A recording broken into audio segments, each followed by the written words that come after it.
हरिओम. योगदास श्री जयगणेश जोशी यांनी 60च्या वर आध्यात्मिक पुस्तके लिहिली आहेत. कठोपनिषद हे त्यातलेच एक पुस्तक. यामध्ये प्रत्यक्ष यमराज नचिकेताला मृत्यूबद्दलचे ज्ञान देत आहेत. योगेश्वर चरणी विनम्र होऊन कठोपनिषद जाणून घेण्याचा आपण प्रयत्न करूया. अध्याय पहिला, वल्ली दुसरी, श्लोक क्रमांक 24. न अविरतः दुश्चरितात् न अशांत न असमाहितः न अशांत मानसो वापी प्रज्ञानेन एनन्न अप्रुयात. अन्वयार्थ.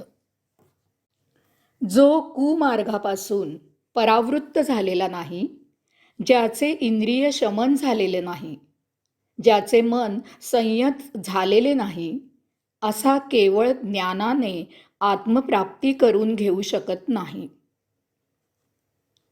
येथे यमराज आजच्या कलियुगातील ढोंगी तथाकथित विद्वानांच्या वर्मावरच बोट ठेवत आहेत. लोकासंगे ब्रह्मज्ञान, आपण कोरडे पाषाण. अशी जर ज्ञानीयाची अवस्था असेल तर त्याला आत्मप्राप्ती होणार नाही. त्याचे स्वतःचे आचरण हे आत्म्याला अपेक्षित असे ब्रह्माचरणच असायला हवे, असायला पाहिजे. ज्ञान कितीही सखोल असले आणि आचरण मात्र गैरस्वैर स्वच्छंदी असेल तर असा ज्ञानी मुक्तीपासून सहस्र योजने दूरच राहील. गीतेवर, गायत्री मंत्रावर किंवा दासबोधावर विद्वत्ता प्रचूर प्रवचन व्याख्यान द्यायचे आणि रात्री दारू ढोसून व्याभिचार करायचा, याला अध्यात्मात अधोगतीच ठेवलेली आहे. त्यांच्या गतसंचित पुण्याईने प्राप्त झालेल्या ज्ञानाच्या सद्दीचा काळ संपुष्टात येतो आणि एक दिवस यांची या अशा बदफैली आचरणाने निर्माण झालेले भोग भोगायला नरकात रवानगी होते. अशांची इंद्रिय शमन झालेली नसतात. त्यांची वखवक कायम धुमसत असते. त्यामुळे त्यांचे मन अध्यात्म योग साधनेसाठी एकचित्त होणे अशक्य असते. प्रवचन देताना यांची वासनामय नजर श्रोत्यात शोधक दृष्टीने फिरत असते. उच्च विचारांना तशाच अतिउच्च आचाराची जोड आवश्यक असते, तरच आत्मप्राप्ती शक्य असते. यापासून घेणाऱ्यांनी योग्य तो बोध घ्यावा. आत्मप्राप्तीसाठी केवळ ज्ञानयोग उपयोगाचा नाही. ज्ञानयोगाला भक्तियोगाची, त्याला कर्मयोगाची आणि त्यामुळे साध्य होणाऱ्या ध्यानयोगाची जोड हवी. तर आणि तरच आत्मदर्शन शक्य आहे. हरिओम. यानंतर पुढचा श्लोक आपण घेणार आहोत. श्लोक क्रमांक 25. यस्य ब्रह्मच क्षत्रम उभे भवत ओदनः मृत्युः यस्य उपसेचनम क इत्था वेद यत्र सहा. अन्वयार्थ. ज्याचे बुद्धिजीवी आणि श्रमजीवी असे दोघेही अन्न आहेत, मृत्यूदेव तोंडी लावणं आहे, त्या परमात्म्याला तो जिथे असा आहे तसा कोण जाणणार? परमात्म्याबद्दल, त्याच्या महानतेबद्दल, त्याच्या जाणण्याच्या अगम्यतेबद्दल, त्याच्या विषयीच्या गूढतेबद्दल येथे यमराज एक सत्य स्पष्टपणे सांगत आहेत. परंतु हे सांगत असताना साधकांच्या दृष्टीने दिलासा देणारी एक दुसरी महत्त्वाची गोष्टही तितक्याच स्पष्टपणे ते सुचवत आहेत. आपण प्रवासात एखाद्या ठिकाणी मुक्काम करतो. याचा अर्थ त्या ठिकाणाला आपण भेट दिली असली तरी आपण ते ठिकाण इत्थंभूत माहिती करून घेतले असा होत नाही.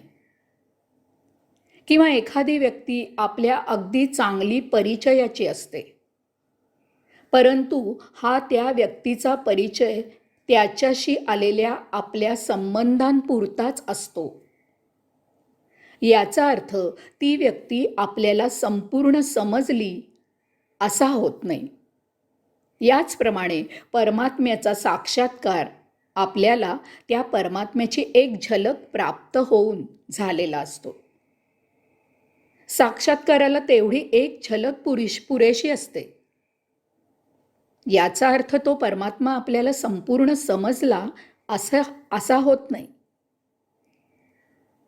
तो परमात्मा महाप्रचंड आहे, विराट आहे. तो किती विराट आहे याची कल्पना यावी म्हणून यमराज येथे त्याच्या विशालतेची एक गोष्ट सांगत आहेत. बुद्धिजीवी आणि श्रमजीवी असे दोघेही म्हणजे समस्त सजीव सृष्टी या अशा सृष्टीला मृत्यू देणाऱ्यासह म्हणजेच त्यांच्या स्वतःसह ही त्या परमात्म्यात विलीन होते. ती त्याचे अन्न आहे. याचा अर्थ हे सर्व त्याच्या एका छोट्याशा भागात, पोटात नामशेष होते. यावरून परमात्म्याच्या भव्यतेची निव्वळ कल्पनाच केलेली बरी. तेव्हा साक्षात्कारींनी त्यांना परमात्मा समजला असा गैरसमज करून घेऊ नये. येथे यमराज नचिकेतला दिलेल्या वराप्रमाणे मृत्यूनंतरचे ज्ञान म्हणजेच स्वतःनंतरचे ज्ञान त्याला प्रदान करत आहेत. समस्त सृष्टीला तिला मृत्यू देणाऱ्या यमराजांसह आपल्या विराटतेत एका कोपऱ्यात सामावून घेणाऱ्या त्या परमात्म्याबद्दल आता इथे साधकाला एक स्वाभाविक प्रश्न पडतो. जर परमात्मा हा असा अगम्य आहे, प्रत्यक्ष मृत्यूदेवांना यमराजांनाही तो न समजणारा आहे, तर आपण यत्किंचित मानवाने त्यासाठी प्रयत्न करावा का नाही? साधकांना दिलासा देणारी हीच ती दुसरी गोष्ट यमराज सुचवीत आहेत. साधकांनी अशी शंका काढू नये, कारण परमात्म्याच्या भव्यतेचा परिणाम आपल्या परमात्म्याच्या ज्ञानजिज्ञासेवर, त्यापासून होणाऱ्या आपल्या साक्षात्कारावर किंचितही होत नाही. आपण घरी एक मोठे पातेलेभर श्रीखंड करतो. आपण किंवा आपल्या कुटुंबापैकी कोणी एक व्यक्ती ते सर्व श्रीखंड एकट्याने खात नाही. प्रत्येकजण वाटीवाटीने ते थोडे थोडे खातो. तरीही आपण सर्वजण त्या श्रीखंडाचा पोटभर मनमुराद आस्वाद घेतो. छोटीशी चिमणी आकाशात भरारी घेते. त्या अतिविशाल आकाश भ्रमणाचा ती मनसोक्त आनंद घेते.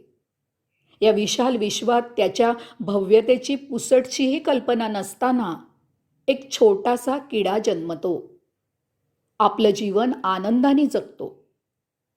परमात्म्याची ओळख, त्याचा साक्षात्कार यासाठी त्याची एक झलक पुरेशी असते. ही एक दिव्य चमक असते. ती आपले जीवन पूर्णपणे बदलून टाकते. ही झलक, ती चमक पुन्हा पुन्हा मिळवण्याचीही आवश्यकता नसते, कारण तो एक क्षण आपले जीवन उजळून जातो. हा एक क्षण आपल्याला पुढील आयुष्यासाठी शिदोरी म्हणून पुरेसा होतो. त्या दिव्य आनंदात आपण उर्वरित आयुष्य आनंदात व्यतीत करतो. हरिओम. इथे प्रथम अध्याय द्वितीय वल्ली समाप्त. ओम तत्सत त्वम असि.